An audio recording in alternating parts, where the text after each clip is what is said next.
പല സിനിമകളും ഞാൻ അത് കഴിഞ്ഞ് അടുത്ത കാലത്ത് ഒരുപാട് ചിരിച്ചിട്ടുണ്ട്. വെട്ടം വെട്ടം കണ്ടിട്ട് ഒരുപാട് ഞാൻ എല്ലാവരുടെ ലോസസ് മനസ്സിലാക്കുന്നതേ പടം കാണുമ്പോൾ. ഞാൻ എന്നിട്ട് പറയുന്നത് സാറേ ഇതുപോലൊരു സിനിമയും നമുക്ക് ചെയ്യാൻ പറ്റുമോ എന്ന് ചോദിച്ചിട്ടുള്ള സംഭവങ്ങളുണ്ട്.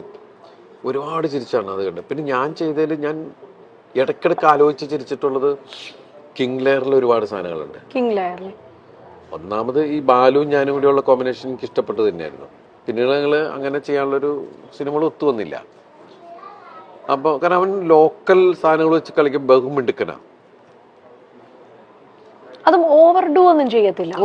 അത് നമ്മൾ പറയില്ലേ മറ്റതിനെ കുറിച്ച് എന്നൊക്കെ പറഞ്ഞിട്ട് വലിയ അവർക്ക് പറയാ പറഞ്ഞു കൊടുക്കും. നമ്മളൊരു ഇട്ടു പോയതാണ്, എനിക്കറിഞ്ഞൂടെ അതിനെ കുറിച്ചൊന്നും.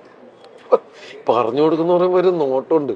അത് കഴിഞ്ഞ് ഇവനോടത്ത് ഇവനെല്ലാം ഓവറാക്കുക, മഹാത്മാഗാന്ധിയുടെ കൂടെയുള്ള പടം വരെ ഉണ്ടാക്കുക, ഫോട്ടോഷോപ്പ് ചെയ്യാം എന്നൊക്കെ പറയുന്നത്. പിന്നെ എനിക്ക് അതിനകത്ത് ഞാൻ പൊട്ടി ചിരിച്ചോട്ട് ഞാൻ ഇടയ്ക്ക് ആലോചിക്കും, റിയൽ ലൈഫിൽ അങ്ങനെ ഒരാള് ഒരു ഓഫീസ് റൂമിൽ കുറച്ചു നേരം ഇരിക്കാനൊരു ഇത് കൊടുത്തതാ. അയാൾ എത്രയോ രാത്രികൾ ഉറക്കൊളച്ചുണ്ടാക്കിയ പ്രോജക്ട് റിപ്പോർട്ടൊക്കെ മറ്റൊരു മുമ്പിൽ ആളായിട്ട് കീറിക്കളയുക, അയാളെ പുറത്താക്കുക, പറയും. എന്ത് സ്വഭാവം. എനിക്ക് കിങ് ലെയറിന്റെ ഒക്കെ ഇന്റർവെൽ സീക്വൻസ് എന്നൊക്കെ പറഞ്ഞാല് ഒരാളെ അങ്ങോട്ട് ഇല്ലാണ്ടാക്കാന്ന് പറഞ്ഞുള്ളൊരു സാധനമൊക്കെ ഉണ്ടല്ലോ, ഭയങ്കര രസം. അപ്പൊ അങ്ങനെയൊക്കെ നമ്മൾ അതൊക്കെ മാറിയെന്ന് നമ്മളിങ്ങനെ ചിന്തിക്കുന്നത്. പല സിനിമകളും പല രീതികളാണ്. ഞാൻ എല്ലാവരുടെ തമാശയുള്ള എല്ലാ സിനിമകളും, തമാശ ഉള്ളതിലല്ല, പറ്റാവുന്ന സമയത്ത് എല്ലാ സിനിമകളും കാണുകയും ചെയ്യും. എനിക്ക് ഇഷ്ടപ്പെട്ട ഞാൻ അവരൊക്കെ വിളിച്ച് പറയുകയും ചെയ്യും. അല്ല കല്യാണരാമനൊക്കെ ഞങ്ങളുടെ പേഴ്സണൽ ഫേവറേറ്റില് എത്രയോ കുറെ ആൾക്കാർ പറഞ്ഞു കല്യാണരാമൻ പാണ്ടിപ്പട കുതിരപ്പുറത്ത് ഇങ്ങനെ നടക്കുള്ള കുതിര, അങ്ങടും ഇല്ല ഇങ്ങടും ഇല്ലാണ്ട് നടക്കണ പോലത്തെ ഒരുപാട് സാധനം നമ്മളന്ന് ഞാൻ അശ്വൻ ചേട്ടനോട് ഡബ് ചെയ്ത് കയറ്റൊക്കെ ചെയ്തതാ. അല്ല ഈ കല്യാണരാമനിലൊക്കെ ഒരു സീൻ എടുത്താൽ നമ്മളിപ്പോ എണ്ണിയാൽ 20 ഇത് കൗണ്ടേഴ്സ് എങ്കിലും കാണും.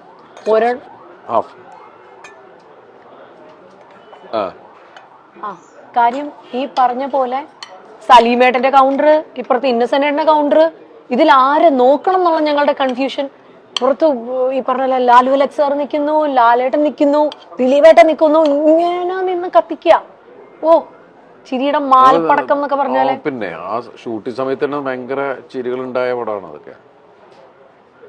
നമ്മളിപ്പോഴും ആഗ്രഹിക്കണം അതുപോലത്തെ തമാശകളും കാര്യങ്ങളും ഒക്കെ ആയിട്ട് കഥകൾ വരണേ എന്നാണ് നമ്മുടെ പ്രാർത്ഥന. അല്ല ഏറ്റവും പക്ഷെ ഇതൊക്കെ പറയുമ്പോഴും സ്ട്രെയിൻ എടുത്ത് ദിലീപേട്ടൻ പറഞ്ഞിട്ടുള്ള പടങ്ങൾ ഞാൻ കേട്ടിട്ടുള്ള ഒന്ന് ചാന്തുപൊട്ട്, ഭയങ്കരമായിട്ട് അത് കഴിഞ്ഞിട്ടുള്ളൊരു പോസ്റ്റും ചാന്തുപൊട്ട് നമ്മളൊക്കെ എൻജോയ് ചെയ്തതാണ്.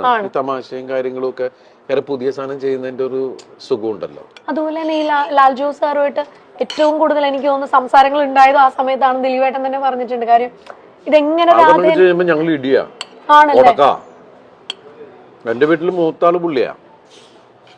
പക്ഷെ ഞങ്ങള് തമ്മില് ചില സമയത്ത് എന്റെ വിഷയം എന്ന് വെച്ചിട്ടുണ്ടെങ്കില് എന്നെ മേക്കപ്പ് ടെസ്റ്റ് നടത്തിയില്ല. എന്നെ വിശ്വസിച്ച് ഞാനും അതൊക്കെ കറക്റ്റ് സമയത്ത് ചെയ്യുന്നുള്ള വിശ്വാസത്തിൽ അവരിയ്ക്കണേ. ഇവർ ലൊക്കേഷൻ നോക്കാൻ പോണു, ഇവരത് ചെയ്യണു ഇത് ചെയ്യണു, എന്തുകൊണ്ട് എന്റെ ക്യാരക്ടറിനെ സ്കെച്ച് ചെയ്തില്ല, എന്തുകൊണ്ട് എന്നോട് സംസാരിക്കാൻ വരുന്നില്ല എന്നൊക്കെയുള്ളതാണ് എന്റെ പ്രശ്നം. അപ്പൊ ഇവര് വിചാരിക്കണെന്ന് വെച്ചിട്ടുണ്ടെങ്കിൽ ഞാൻ അവനത് നോക്കിക്കോളും എന്നുള്ളതിൽ അവരിയ്ക്കണേ. എന്നിട്ട് ഞാൻ വെച്ചിട്ടുണ്ടെങ്കിൽ ഒരു ദിവസം ഞാൻ തന്നെ ഗൾഫ് ഗേറ്റിന്റെ ഒരു വിഗൊക്കെ റെഡിയാക്കി വിളിച്ച് കൊണ്ടുവന്ന് കട്ട് ചെയ്തൊക്കെ റെഡിയാക്കി. കാരണം എനിക്ക് മനസ്സിലായി ഇത് എന്റെ തലയിലേക്ക് എന്നാണെന്ന്. എന്നിട്ട് ഞാൻ വെച്ചാൽ ആദ്യമായിട്ട് ഞാൻ ആ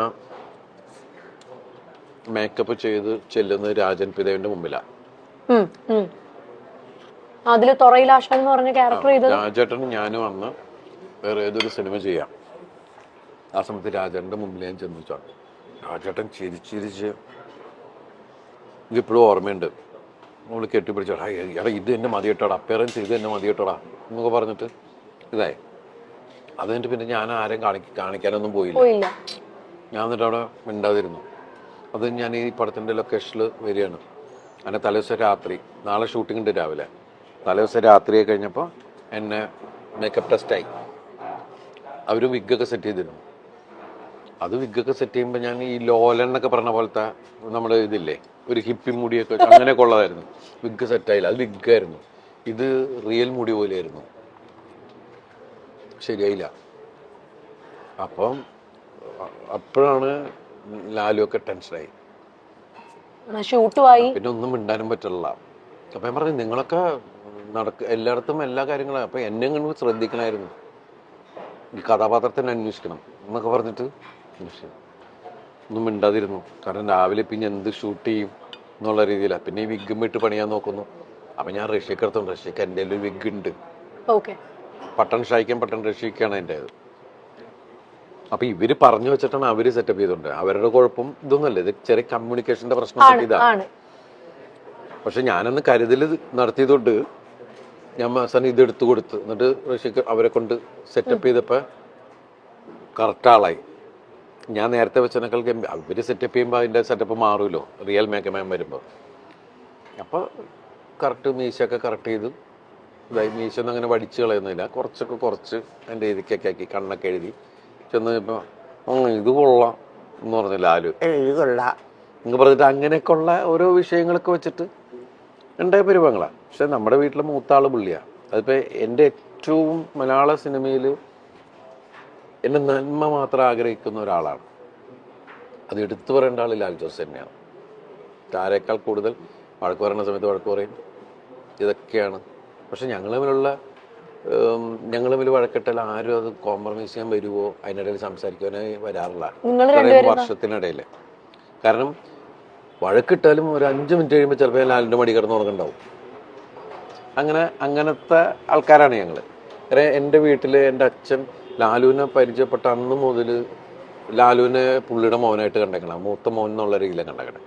അപ്പം അന്ന് മുതൽ ആ സ്ഥാനം എൻ്റെ മനസ്സിലുണ്ട്. അങ്ങനെ അത് എനിക്ക് ജയറാമേട്ടൻ തന്ന ഒരു ഗിഫ്റ്റാണ് ലാൽ ജോസ് ശരിക്കും പറഞ്ഞാൽ. കാരണം എനിക്ക് പുള്ളിയാണ് പരിചയപ്പെടുത്തി തന്നെ. അല്ല തീർച്ചയായിട്ടും എനിക്ക് തോന്നുന്നു എപ്പിക് സിനിമകള് ദിലീപേട്ടന്റെ. പിന്നെ ഞങ്ങൾ ഒരുമിച്ച് താമസിക്കേണ്ട ഒരു സിനിമ ഉണ്ടാവും. പിന്നെ ഞാൻ ലാലുവിന്റെ അടുത്ത് പറഞ്ഞിരിക്കുന്നത് എനിക്കൊരു മീശുമാനോ ചാന്തുവട്ടോ പോലത്തെ ഒരു സിനിമ തന്നാൽ മതി. കാരണം അതാണ് ജനം പ്രതീക്ഷിക്കുന്നത്. അല്ലാത്ത തരത്തിലുള്ളതൊന്നും നമ്മൾ പിടിക്കണ്ട. നമ്മൾ വലിയൊരു ജനത്തിന് അത്രയും എക്സ്പെക്ടേഷനിൽ വരുമ്പോൾ അങ്ങനത്തെ ഒരു സിനിമ അതിപ്പോ താമസിയാണ്ട് തന്നെ അതിനുള്ള ശ്രമം നടത്തുന്നുണ്ട്. അപ്പൊ ലാലുവിന്റെ ഒരു സിനിമ ഞാൻ ചെയ്യണമെന്നാണ് എന്റെ ആഗ്രഹം. വീണ്ടും ആ പഴയ അത്രയും ഞങ്ങൾ ഒരുമിച്ച് ഞങ്ങളൊരു എത്രയോ 4-5 വർഷം ഒരുമിച്ച് ഒരേ റൂമിൽ താമസിച്ചിരുന്ന ആൾക്കാരാണ് ഞാനും ലാലും അക്കുവും. അതുപോലെ തന്നെ അക്കുവിനോടുള്ള ഇതുണ്ട്. കാരണം വെച്ചാൽ അക്കുവാണ് എനിക്ക് ആദ്യം സ്റ്റേറ്റ് അവാർഡ് വാങ്ങിച്ചു തന്നത്. ഏത് കഥ വരുമ്പോഴും പാവ എൻ്റെ അടുത്താണ് ആദ്യം ഓടി ഒന്ന് പറയാൻ എന്നുള്ളതുണ്ട്. പക്ഷെ ചിലതൊക്കെ നമുക്ക് ഇതാവും. ഞാൻ 2 സിനിമയല്ലേ അക്കുവിനോട് ചെയ്തിട്ടുള്ളൂ. എനിക്ക് ഭയങ്കര കംഫർട്ടായിട്ടുള്ള ഡയറക്ടറും കൂടിയാണ്. മഴത്തുള്ളിക്കിലുക്കും വെള്ളരിപ്രാവിന്റെ ചങ്ങാതി. അല്ല ഇത്രയും പറയുമ്പോൾ ദിലീപേട്ടൻ പുട്ടും വെജ് കറിയാണ് കഴിച്ചുകൊണ്ടിരിക്കുന്നത്. കാരണം ഇന്ന് മറ്റേ കഴിക്കാത്ത വ്യാഴാഴ്ച ആയതുകൊണ്ടാണ്. ഞാൻ എല്ലാം കഴിക്കുന്നുണ്ട് ഇവിടെ ഇരുന്ന് വാരി വലിച്ച്.